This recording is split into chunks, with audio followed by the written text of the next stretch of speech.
Light weight బంగారు diamond ఆభరణాలు, వందల రకాల డిజైన్స్ ఏవైనా ధర మాత్రం ఒక్కటే. కేంద్ర ప్రభుత్వాల నుంచి వచ్చే డబ్బుల్ని సరిగ్గా ఖర్చు పెడితే చాలు అంటాను. వాటిల్లో అవినీతి లేకుండా చేస్తే చాలు అంటాను.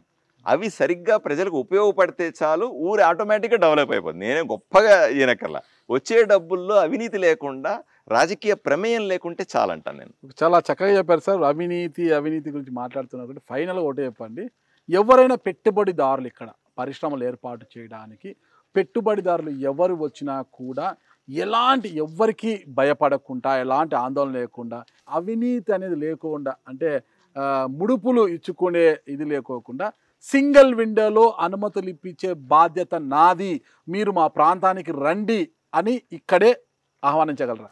సార్, నేను పెద్ద పెద్ద ఫ్యాక్టరీలు కూడా అక్కర్లేదు సార్.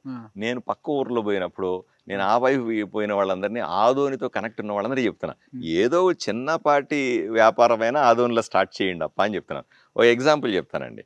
సాయి ప్రసాద్ రెడ్డి ఎమ్మెల్యేగా ఈ ఊరిలో ఎవరో కొంతమంది వచ్చి గ్రానైట్కి సంబంధించినటువంటి షాపులు పెట్టారండి. షాపులు పెడితే ఈయన డబ్బులు అడిగినాడు వాళ్ళు ఇవ్వలేదు. వాటా అడిగినాడు, ఇవ్వలేదు. ఒక నెల చూశాడు. తర్వాత వచ్చి వాళ్ళ అనుచరులు వచ్చి ఆ రాళ్ళన్నీ బద్దలగొట్టి వాళ్ళని తరిమేశారు. వాళ్ళు భయభ్రాంతులు వెళ్ళిపోయి పారిపోయినారు కర్నూలుకి. అక్కడ పోయి నానా బాధలు పడతా.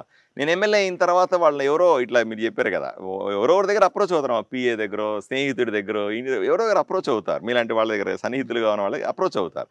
అప్రోచ్ అయినప్పుడు నేను రండి అని చెప్పినాను.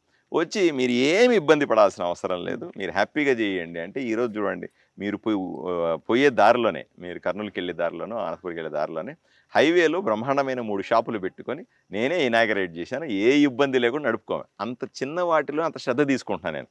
రేపు ఫ్యాక్టరీ లాంటిది ఎవడన్నా వచ్చి మీలాంటి వాడు ఫ్యాక్టరీలు ఇక్కడ పెడితే వాడిని దండం పెట్టి వాడిని హారతులు ఇచ్చి తీసుకొని వచ్చి ఏ ఇబ్బంది లేకుండా కంటికి రెప్పలా కాపాడుకుంటాను వాడిని. ఎందుకంటే ఈరోజు నాకు ఉద్యోగాలు కావాలి.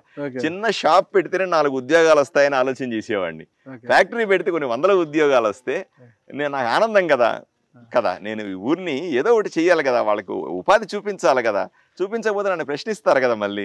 కాబట్టి ఈరోజు నా పరిస్థితి ఎలా ఉందంటే, ఏదో రకంగా ఊరికి జనాల్ని ఇన్వైట్ చేయడం, రండి రండి రండి, ఇక్కడ వ్యాపారాలు చేయండి, ఇక్కడ పెట్టుబడులు పెట్టండి, మిమ్మల్ని కాపాడుకునే బాధ్యత మా ప్రభుత్వాన్ని, నాది అని వ్యక్తిగతంగా చెప్పే పరిస్థితి. సాయి ప్రసాద్ రెడ్డి గారితో, మీనాక్షి నాయుడు గారితో ఒక యుద్ధమే చేస్తున్నారు ఇక్కడ. ఈ నేపథ్యంలోనే ఇటీవల మీ ఫ్యామిలీస్కి మీనాక్షి నాయుడు వర్గం నుంచి ఫోన్లు వెళ్ళాయి అనేది నేను వినపడ్డాను. అంటే ఎలక్షన్స్ సమయంలో మీరు ఆలోచించే సాయి ప్రసాద్ రెడ్డి వర్గీయులు బెదిరించారు అనేటప్పుడు అది ఎలక్షన్ మూమెంట్.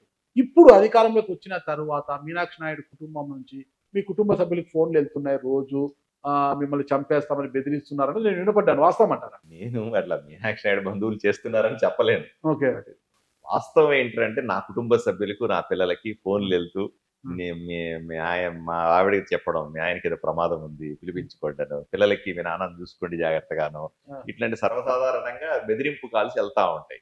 అది ఎవరు చేస్తున్నారో, ఎందుకు చేస్తా ఉన్నారో అనేది మన ఇన్వెస్టిగేషన్. నేను కూడా కంప్లైంట్ చేయలేదు. ఎందుకంటే రాజకీయాల్లో సర్వసాధారణం, బెదిరించడం సర్వసాధారణం, భయపెట్టాలనుకోవడం సర్వసాధారణం. ఎలక్షన్లకు ముందు సాయి ప్రసాద్ రెడ్డి చేసినాడు, అది బహిరంగ రహస్యమే.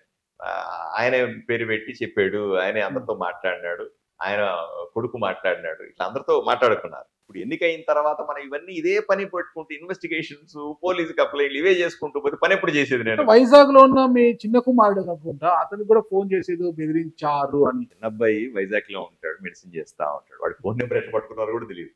వాడికి కూడా ఫోన్ వెళ్ళి మీ నాన్నది మంచిది కాదు, మీ నాన్న జాగ్రత్త చూసుకో, ఇట్లా వాడిని బెదిరించడం. చిన్నపిల్లడు కదా. ఇప్పుడు నన్ను రాజకీయంగా ఏమైనా చేయొచ్చు, తప్పులేదు. నన్ను విమర్శించవచ్చు, నన్ను భయపెట్టచ్చు, నన్ను లాగా తీసుకోవాలని ట్రై చేయొచ్చు, బ్లాక్ మెయిల్ చేయొచ్చు, బురద చల్లచ్చు, ఇవన్నీ ఓకే.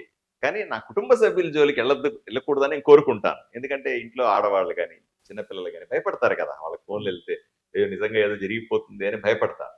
బట్ అవన్నీ పెద్ద పట్టించుకోవద్దనే చెప్తాను కుటుంబంలో నేను. ఇకపోతే మీరు ఇంటర్వ్యూ అత్యంతం కూడా మీనాక్షి నాయుడు గారిని, సాయి ప్రసాద్ రెడ్డిని ఒకే గట్టికట్టి 60-40 వాళ్ళిద్దరు ఒకటే అని ఆరోపించారు. వాళ్ళిద్దరు వేరు వేరు పార్టీలు కదా.